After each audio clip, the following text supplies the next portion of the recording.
Mental Health Monday. Another episode of Mental Health Monday.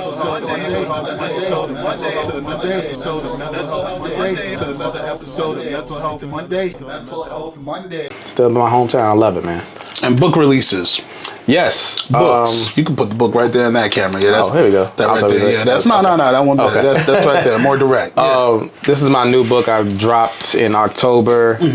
Refresh Journey to Find Peace. Yeah. Self-help memoir, co-author with my guy Saint Yvonne, and discussing a lot about things that I went through in life, challenges, grief and loss. My faith, things like that, and. You was down to the book release party? Yeah. Good Pulled out. experience. Yeah, great birthday party. Great birthday party too. Monty and I, we was talking about it yesterday, and we was like, it felt like it was a birthday party that happened to have books. Because I went to another book release yesterday, so it's like, it just felt like a birthday party that happened to have books, and I was like, all right, so I'm averaging right now one birthday party a year with a book release. Yeah, that's good. Yeah, that is good. More authors. That is black authors. Yeah. All right, cool. So tell me about who you are and what it is that you do. Yeah, man. Well, my name is Gary Trey Taylor, licensed clinical social worker. Depending on where you meet me in my life, you might know me as Gary or Trey. But either way, I am a licensed clinical social worker by trade. Yeah. Therapist, providing therapy to black men and women in the state of Virginia. By discipline. Yeah. 3-time published author around Refresh Journey to Find Peace, You're Good Fam, and Mental Health Keys. I'm also an assistant professor in the Department of Social Work at Virginia State University. Okay. And I'm a consultant, I'm a speaker, facilitator, and car guy, sneakerhead, coffee lover, deacon and young adult leader at my church, and most importantly, my husband and father, two children. What does your hat rack look like at home? Because you just said so many hats. Yeah. You could have been like, I'm a chef too, and I'll be like, oh, the cooking was great. Yeah, I like cooking. That's very therapeutic for me. I be just throwing stuff together. My wife be like, how did you do that? I was like, I don't know, I just thought about it, saw it, and said, hey, put something together. But my hat rack sometimes gets jumbled. Okay. And sometimes it's a mixture of everything at the same time. So I have to be really, really diligent on taking the time to separate and wind down. And so, but yeah, man, that's a little bit about me, man. Okay. How do you set boundaries between all of these profiles you've created over the years? It took a long time. I think one of the ways is that I am taking the time to set in that lane that I am, whatever hat that is, and be consistent with that role, right? So I don't try to get too much out of that role. Don't try to overextend.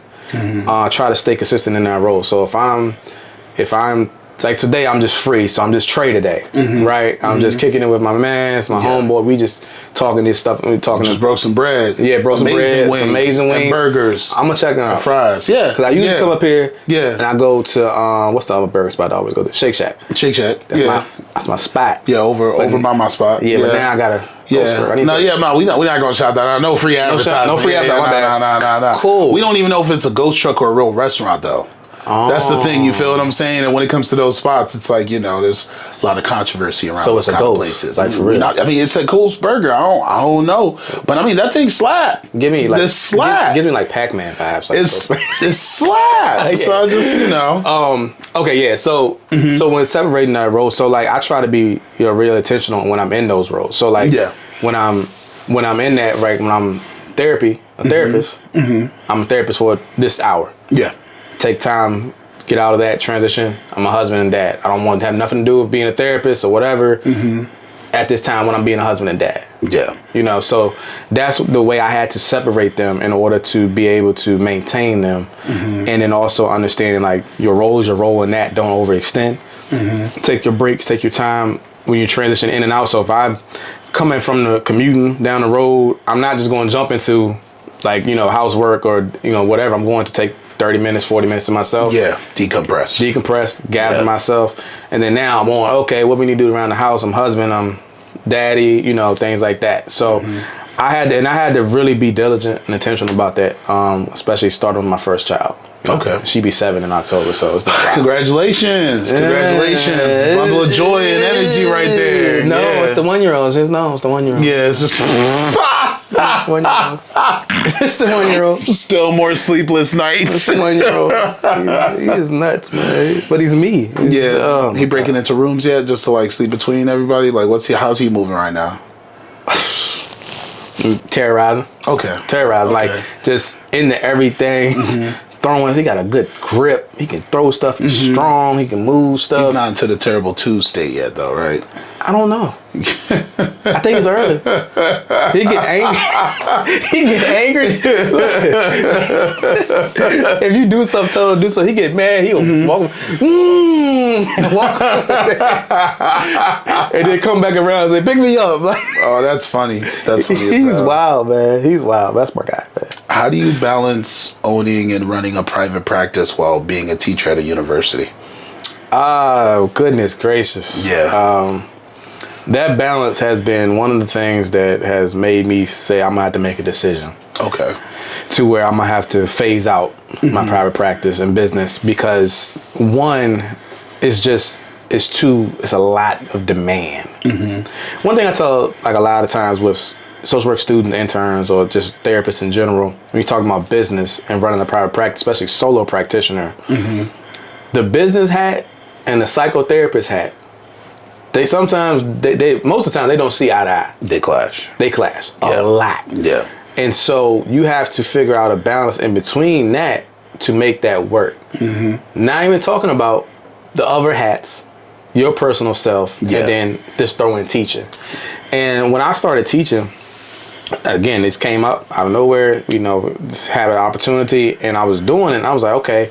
You earned that opportunity. I did earn it. I did. But it came up like just because of my entrepreneurship in a sense. Because of your hard work. Yes. Yeah. Sure. You're going to get this credit. I appreciate it. I appreciate it. I do.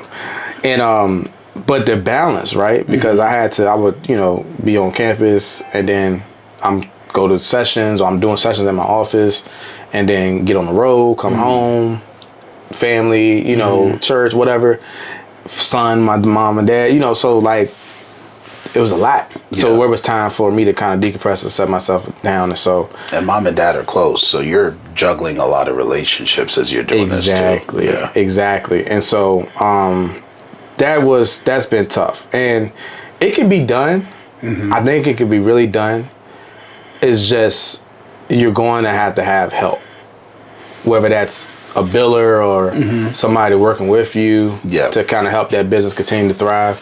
But it's a demand. It's a high demand. You're dealing with teaching with students, 3 hours or how much time, then also doing your practice and doing business. So you got to switch between teacher role, therapist role, business role all the time. Vernacular changes. Your body language. Yeah. So that can be taxing, so I felt it. I got sick twice from overexertion. I think it was overworking and stress. Yeah. And that first semester that I teach this last January, and I got COVID. After the first class, and then ended up getting strep at the end of the semester. And I don't wish strep on anybody at all ever in life. Strep was one of the worst things I ever had in my life. Especially with your son's first year, that's nerve-wracking. Yeah. So I had strep, and but I was like, I don't even get sick like this. I got sinuses and allergies, and I said, man, you know what? I might have to, make a decision. Yeah. And so and I thought about it. Went on vacation, really listened to my body. Planned family vacation. Yes. Yeah. And just say, okay, well, is this reactionary or this is something that I need to go ahead and let go of? And I had that week off, chilling with family, just existing, and that's the decision I made. It's like I'm gonna go ahead and phase it out. Yeah, I've done 3 years with it. You've done 3 blessing years with it. Yeah. So and my people got better. So I think that it's a good point in time to go ahead and just phase it on out. Are you gonna suggest new therapists for your people to go to, or let them lead their newer relationships when it comes to these new therapists in their lives? Yes, I'm doing both. I'm actually doing I'm gonna help them, give them a list of folks that I think they'll be a good fit. Yeah. And then also I'm gonna let them decide. Like, hey, I want to make sure you don't have no break in between, you know, September and October. Yeah. But I'm gonna give you a list, and some of them like, okay, I'm gonna go ahead. I need one, just, you know, keep maintenance. And some are like, I want to just take a break and see where I lead at. Just give me the list, give me my records, and I'll go from there. Does it ever feel risky when your clients decide to take a break? What you mean? Like, so being a therapist isn't the same as being a parent, right? You've done all this work. But with doing all this work and understanding your clients and who's who, sometimes there's certain clients that it's like, we've done a good amount of work, but I'm not sure if you're out of the forest yet. Oh, okay. Some of it, yeah. Some are a little bit risky. But I also have faith in them that they will get it together or they will reach out. And that's evident by some saying like, you know, oh no, I already got somebody set up. You know, Yeah, they're early. They're early with like, it. okay, are you good? Yeah. I'm gonna take what we learned and talk So about. you've had talks with all of them separately about the new direction and what's gonna happen. I started that either last month. Yeah, last month, early August. Okay. To prepare them. No, I started last month, July. Yeah. And just started preparing them for that. To be fair. Yeah. Yeah. Are they still gonna have a relationship with you?